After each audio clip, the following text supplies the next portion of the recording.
दोस्तों, आज हम एक ऐसे कॉम्प्लेक्स इशू को डिस्कस करने वाले हैं जिसके बारे में जानकर शायद आपका विश्वास डेमोक्रेसी से बिल्कुल उठ जाए। इलेक्शंस, जो कि आजकल सही मायनों में कुछ नहीं बस एक मल्टी टियर बिजनेस बन चुका है। हमारे देश में इलेक्शंस की रियलिटी कई सारे पॉलिटिकल स्ट्रेटजीज और सोशल डायनेमिक्स के लेयर्स से ढकी हुई है। आज हम इन्हीं लेयर्स को एक एक करके हटाएंगे और जानने की कोशिश करेंगे कि आखिर असल में क्या है इलेक्शंस की रियलिटी। तो जैसा कि आपको पता ही होगा, इलेक्शंस बहुत जल्द आने वाले हैं, तो क्यों ना उससे पहले आज की इस स्पेशल वीडियो में इलेक्शंस के इस बिजनेस मॉडल की रियलिटी से हम खुद को अवेयर कर लें। नमस्कार दोस्तों, welcome back to your own channel Byte Everything. चलिए let's dive deep into the depth of elections. आपको जानकर हैरानी होगी कि 2019 में हुई लोकसभा इलेक्शन से आई रिपोर्ट्स के according Indian election becomes the world's most expensive elections all over the world. Centre for media studies की एक रिपोर्ट के अकॉर्डिंग इसी एक इलेक्शन में $8 बिलियन यानी कि 55,000 करोड़ रुपए से ज्यादा अमाउंट स्पेंड किया गया, रफली, जिसका आधा हिस्सा अकेले बीजेपी ने ही खर्च किया। 20 साल की ड्यूरेशन के अंदर 1998 से 2019 के बीच इलेक्शन एक्सपेंडिचर में 6 गुना ज्यादा की बढ़त हुई, जो बनता है 9,000 करोड़ से 55,000 करोड़। हालांकि एक्सपेंडिचर कॉस्ट सिर्फ रूलिंग पार्टी की नहीं बल्कि बाकी ओपोनेंट पार्टीज के भी बढ़े हैं, जैसा कि आप इस ग्राफ में देख सकते हैं। इलेक्शंस में खर्च किया गया इतना सारा पैसा हमारा और आपका और देश के हर एक नागरिक का है, जो कि हम सरकार को टैक्स के रूप में देते हैं। चलिए सेंटर फॉर मीडिया स्टडी यानी सीएमए से मिली इस रिपोर्ट को जरा समझते हैं। टोटल एक्सपेंसेस का 1/3 हिस्सा कैंपेनिंग और पब्लिसिटी में स्पेंड किया गया था, विच इज अंडरस्टैंडेबल। पर वहीं दूसरे बड़े एक्सपेंडिचर के बारे में सुनकर आपको थोड़ा झटका लग सकता है। यहाँ वोटर्स के हाथ में सीधा पैसा दिया गया है। सीएमए ने एस्टिमेट किया कि रफली 25% यानी कि लगभग 15,000 करोड़ डायरेक्टली वोटर्स को दे दिया गया है, वो भी इलीगली। शायद इसी प्रैक्टिस को आम शब्दों में वोट खरीदना कहते हैं। ये प्रैक्टिस नई नहीं, पर 2019 में इसका एक्सटेंड काफी ज्यादा तेजी से हुआ। अब आपके मन में ये सवाल जरूर आ रहा होगा कि जब इतना पैसा इलेक्शंस में जा ही रहा है तो इसे रोक क्यों नहीं देते। इससे बचा हुआ पैसा हम नेशन के ग्रोथ और बेटरमेंट के लिए भी यूज कर सकते हैं, जैसे कि for the construction of hospitals and schools. पर जैसा कि हम जानते हैं, इलेक्शंस डेमोक्रेसी की ही नींव है। इलेक्शन एक देश की जनता को मौका देती है अपने लीडर्स को चुनने का, उन्हें इवैल्यूएट करने का और गवर्नमेंट को चेंज भी करने का। क्या इलेक्शंस के अलावा कोई और तरीका आजमाया जा सकता है टू सिक्योर आवर डेमोक्रेसी?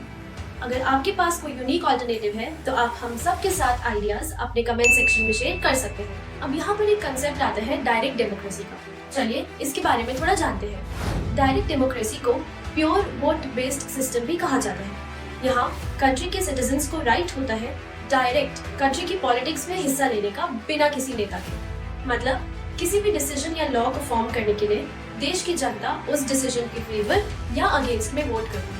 जिसका बेस्ट एग्जांपल है स्विट्जरलैंड, जहां स्विस सिटीजन्स डायरेक्टली वोट करते हैं कोई भी इंपॉर्टेंट डिसीजन लेने के लिए, जिसकी वजह से वहां की गवर्नमेंट सेमी डायरेक्ट डेमोक्रेसी कहलाती है। चलिए इसे आसान शब्दों में समझने की कोशिश करते हैं।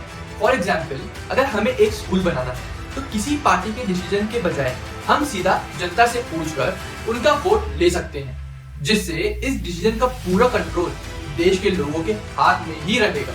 यहाँ तक कि स्विट्जरलैंड की डेमोक्रेसी स्विस सिटीजन्स को अलाउ करती है कि वो पार्लियामेंट से पास किसी भी लॉ को चैलेंज या मॉडिफाई की मांग कर सकती है। इसलिए स्विट्जरलैंड में अप्रोक्सीमेटली साल में 4 बार इलेक्शन किया जाता है रिगार्डिंग डिफरेंट सोशल इश्यूज। आपको क्या लगता है, क्या इंडिया में भी डायरेक्ट डेमोक्रेसी प्रैक्टिस में लाना चाहिए? इस सिस्टम के ड्रॉबैक्स इंडिया जैसी कंट्री के लिए क्या हो सकते हैं? Let us know in the comment section. दोस्तों, हम अपनी वीडियो में आगे बढ़े इससे पहले एक बहुत ही जरूरी बात। बीजेपी के 2019 की जीत के बाद से आपके मन में एक न एक बार ये सवाल जरूर आया होगा कि आखिर पीएम मोदी हर वक्त इतने फॉरेन ट्रिप्स क्यों करते रहते हैं, है ना? अगर आपको इस पेचीदा सवाल का जवाब जानना है तो आप इस आई बटन को क्लिक करके हमारी रीसेंट वीडियो देख सकते हैं, जहां हमने पीएम मोदी की इन फॉरेन ट्रिप्स को थोड़ा सा स्पाई किया है। चलिए अब अपनी वीडियो पर वापस आते हैं। हमने इलेक्शन के एक्सपेंसेस पर डिस्कशन कर लिया। अब सवाल ये उठता है कि इतने सारे पैसे लगाने के बावजूद क्या इलेक्शंस सही तरीके से होते भी हैं? रिसेंटली वायरल हो रही बीजेपी नेता अनिल मसीह की वीडियो आपने सोशल मीडिया पर देखी ही होगी। इसमें वो चंडीगढ़ मेयर इलेक्शंस के दौरान बैलेट पेपर टैंपरिंग करते हुए सीसीटीवी कैमरा में दिखाई दिए। आसान शब्दों में इसका मतलब ये होता है कि इलेक्शन के बाद रिजल्ट्स को इलीगली ऑल्टर करना। इस इंसिडेंट के बाद ऑपोजिशन पार्टीज ने बीजेपी पर ढेरों आरोप लगाए। चीफ जस्टिस ऑफ इंडिया ने इस एक्ट को मॉकरी ऑफ डेमोक्रेसी और मर्डर ऑफ डेमोक्रेसी कहा। इलेक्शन में करप्शन आज से नहीं बल्कि पहले से घुला हुआ है। जैसे कि 1975 में उस वक्त की प्राइम मिनिस्टर इंदिरा गांधी को इलेक्टोरल करप्शन के लिए गिल्टी पाया गया था। इस मुद्दे के ऊपर इंदिरा गांधी और राज नारायण के बीच केस चला। राज नारायण ने 1971 में इंदिरा गांधी के अगेंस्ट रायबरेली से इलेक्शन हार गए थे। 1975 में जस्टिस जगमोहन लाल सिन्हा ने इलाहाबाद हाई कोर्ट में अपना हिस्टोरिक वर्डिक्ट सुनाया, जिसमें उन्होंने इंदिरा गांधी को dishonest for election practices, expensive elections, expenditure और using government machinery and officials for party purpose के लिए दोषी घोषित किया। हाई कोर्ट से केस हारने के बाद obviously Indira Gandhi supreme court भी गई, जहां इस डिसीजन पर स्टे लगा दिया गया। पर इंदिरा गांधी को पार्लियामेंट्री प्रोसीडिंग्स में हिस्सा लेने से रोक दिया गया, जिसके बाद 26 जून को इंडिया में इमरजेंसी की घोषणा हो गई।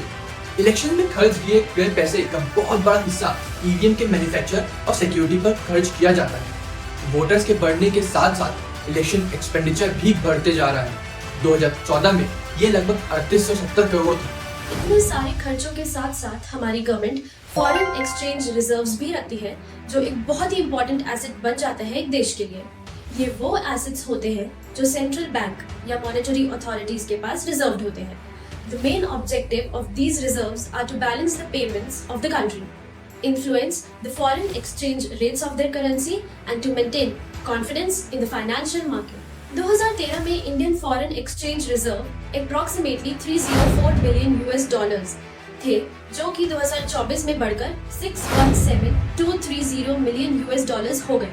कंपेयर किया जाए तो 2003 से 2024 के बीच Indian foreign exchange reserve significant growth दिखा गया और ये डबल से भी कई ज्यादा बढ़ गया, जो कि बेशक एक बहुत ही अच्छा साइन है। वैसे आपने एक बात जरूर नोटिस की होगी, जैसे जैसे इलेक्शंस का समय पास आता जा रहा है, वैसे वैसे आपको हर जगह पॉलिटिकल पार्टीज के एड्स दिख रहे होंगे। हिंदुस्तान टाइम्स में पब्लिश्ड एक रिपोर्ट के अकॉर्डिंग नवंबर 2023 पोल इलेक्शंस के समय कांग्रेस ने फेसबुक और यूट्यूब एडवर्टीजमेंट पर बीजेपी से ज्यादा पैसे खर्चे, जो कि लगभग 40 करोड़ से भी ज्यादा बनता है। टेलीविजन पर आ रहे ये एड्स ही किसी प्रोडक्ट या स्टार्टअप के एड्स जैसे ही लगते हैं। Like different government parties are trying to sell their parties to us, पर यहाँ पैसों के बदले उन्हें वोट चाहिए। 2019 के इलेक्शंस में एड इंसर्शंस को 2009 से कंपेयर किया जाए तो it had increased by 190% on television. We absolutely appreciate good deeds of every government, पर डेमोक्रेसी के इन डार्क साइड्स और रियलिटी से भी हमें वेल अवेयर रहना चाहिए। क्या फायदा जनता के इतने पैसे इलेक्शंस पर खर्च करने का, जब इलेक्शंस फेयरली कंडक्ट करना इज नियर टू इम्पॉसिबल। आपके क्या ओपिनियंस हैं इस बारे में? Please share your thoughts with us. इससे हमें और भी ज्यादा मोटिवेशन मिलती है ऐसे टॉपिक्स आप सबके सामने लाने में। इन्हीं राजनीतिक स्ट्रैटेजीज और डायनेमिक्स के साथ हम अपनी आज की ये वीडियो यही खत्म करते हैं। अब आपसे हमारी मुलाकात होगी ऐसे ही किसी एक्साइटिंग वीडियो में। We are new and need your support to grow. हमें यकीन है कि हमारी ऐसी इंफॉर्मेटिव वीडियोस को देखने के बाद आपके नॉलेज में कुछ नई चीजें जरूर जुड़ती होंगी। अगर आपको भी ऐसा लगता है तो please like, share and subscribe to our channel. आपका एक छोटा सा सपोर्ट हमारे को बहुत मोटिवेट करता है। नेक्स्ट वीडियो के आने तक bye bye and take very good care of yourself.